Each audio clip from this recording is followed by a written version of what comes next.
पूर्वीचा काळ होता का इथले रुग्ण मुंबईमध्ये जायचे, जाता जाता आपले बांधव मरण पावायचे। सेल्वासला गेल्यानंतर जसे पाकिस्तानमधून आल्यासारखे तिथला स्टाफ बघतो, तिथले यंत्रणा बघत असते।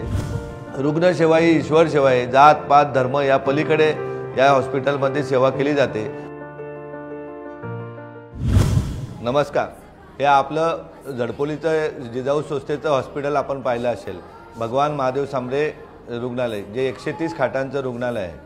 या रुग्णालयाची गरज का वाटली तर लहानपणापासून आम्ही पाहत होतो की या दोन्ही जिल्ह्यामध्ये कुपोषणाचा विषय हा धीरगंभीर होता का दररोज आपण पाहतोय का कुपोषणाने किती अपत्य मृत्युमुखी पावतात, लहान बच्चू होतात।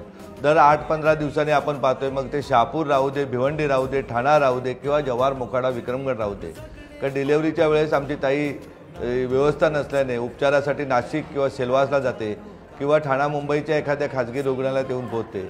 एकतर तिच्याकडे तिथे तो हॉस्पिटलपर्यंत पोहोचतच नाही आणि पोहोचली तर तिच्याकडे उद्या सिजरिंग झालं तर उपचारासाठी पैसे नसतात। अशा वेळेस आपण पाहतोय का आजची परिस्थिती का शहरामधील अनेक रुग्णालय ही लाखो रुपयाची बिलं घेतली जातात। 4 लाख 5 लाखापासून अगदी माझ्या वडिलांच्या ताप आलेलं बिल मी 3.25 लाख रुपये एका रुग्णालयामध्ये भरलेलं आहे। तर अशी वेळेस आमचा गोरगरीब माणूस आहे, शेतकरी माणूस आहे, शेतमजूर माणूस आहे का या माणसाकडे उपचारासाठी कुठून एवढे पैसे असतात? कुठून आले मावशी तू? उसगाव वसई भिवंडीमध्ये उसगाव, हां गणेशपुरी जवळ उसगाव। हां तुला बरं नाही वाटत? कुठून आले तू? सवाद कुठला पाडा? सवाद येतला मनशा ही पण बरोबर येते का? गेले 30 वर्षापूर्वी ठाण्याला जायला वेळ लागायचा मुरबाडहून येणाऱ्या माणसाला, शहापूरहून जाणाऱ्या माणसाला, त्याचबरोबर जव्हार मोखाडा विक्रमगड डहाणूच्या माणसाला आज त्याच्यापेक्षा डबल वेळ लागतोय। किती पेशंट आहेत? 60 पेशंट ऑपरेट झाले, सध्या आता 20 झालेत। एवढी गर्दी का झाली? सर अजून चालू आहे, ओपीडी कंटिन्यू चालूच आहे। आज ऑपरेशन किती? 20 आहेत? हो सर, आज सर्जरी 20 आहेत आपल्याकडे। आणि ऑदरचे ऑपरेशन आहेत का? ऑदरचे सर आज आपले ठरवलेले आहे। आपलं हे छोटंसं रुग्णालय आपण सुरू केलेलं 130 खाटांचं रुग्णालय आहे। हे निव्वळ दाखवण्यासाठी नाही, तर इथे येणारा प्रत्येक डॉक्टर रुग्णाला आपल्या घरातील रुग्ण आहे। आज आपण बघितलं असेल का माझे सख्खे मोठे बाबा इथे ॲडमिट आहेत, माझी आई इथे ॲडमिट असते, वडीलही इथे असतात ज्यांना बरं नाही ते। आणि या सर्वांच्या सेवेसाठी MD फिजिशियन आहेत, MD पिडियाट्रिशियन आहेत, MD गायनाईक आहेत। आपण बघितलं का 3-3 ऑपरेशन थिएटर आहेत की जिथे दररोज 20 ते 25 डोळ्याची ऑपरेशन होतात, 7 ते 10 पर्यंत अदर सर्जरी होतात कॅन्सरपर्यंतच्या, आणि दररोज 2 ते 3 सीझरची व्यवस्था इथे केली जाते का आमच्या भगिनी डिलेव्हरीसाठी आल्यानंतर कुठलीही ताई डिलेव्हरी करेसाठी पैसे नाही म्हणून उपचारासाठी नॉर्मल डिलेव्हरी करायला जाऊन त्या ताईला मृत्युमुखी पावता कामा नये, तिचं बाळ मृत्युमुखी पावता कामा नये, त्या दृष्टीने आपलं रुग्णालय काम करतं। रुग्णालयामध्ये मेडिसिनही मोफत आहे। आज आपल्या या दोन्ही जिल्ह्यामध्ये किमान 15 रुग्णवाहिका आहेत का त्या गोरगरीब माणसाची निःशुल्क सेवा करतात। आजी जेवले का? जेवण चांगलं असतं ना? हां जेवण करून घ्या, सर्वांनी जेवण आलंय।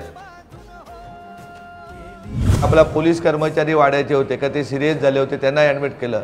आता नुकताही एक आणखीन पेशंट आणलेला आहे का असे अद्ययावत अगदी हार्टपासून प्रत्येक आजारावर येणारा रुग्ण हा बरा करण्याचं काम आपले जिजाऊ करते। जिजाऊचे सर्व या दोन्ही जिल्ह्यातील नव्हे तर कोकणातील सर्व स्वयंसेवक, सर्व कार्यकर्ते हे जिजाऊचे वॉरियर म्हणून काम करतात समाजामध्ये। का रुग्णसेवा ही ईश्वर सेवा आहे। जात पात धर्म या पलीकडे या हॉस्पिटलमध्ये सेवा केली जाते। इथली स्वच्छता आपण बघितली असेल का? कुठल्याही खाजगी रुग्णालयाला लाजवेल अशा प्रकारची स्वच्छता आहे। आपण बघितले असेल 3-3, 4-4 ऑपरेशन थिएटर आहेत का? अगदी लीलावती ज्युपिटरसारखी शस्त्रक्रिया विभाग इथे ऑपरेशन थिएटर आहेत, तिथे व्यवस्था केली जाते। इथे आपण बघितलं तर डायलिसिसची व्यवस्था आहे, एक्सरे डिजिटल एक्सरे केला जातो, डिजिटल सोनोग्राफी केली जाते। ज्या ज्या फॅसिलिटीज मोठमोठ्या शहरामध्ये आहेत, आपण ऑपरेशन थिएटरमध्ये बघलं की सियाम बसवलेला आहे का जो उद्या मुंबई ठाण्यामध्ये किमान जास्तीत जास्त 5 ते 10 हॉस्पिटलला असेल का शस्त्रक्रिया चालू असताना त्याचा एक्सरा काढला जातो। किती महिन्यापासून येत आहे तुम्ही? 2 वर्षापासून ते येत आहेत। 2 वर्षापासून रेग्युलर येतात। कधी पैसे वगैरे घेतले का तुमच्याकडून? 1 रुपया पण न घेता मोफत व्यवस्था इथे केली जाते।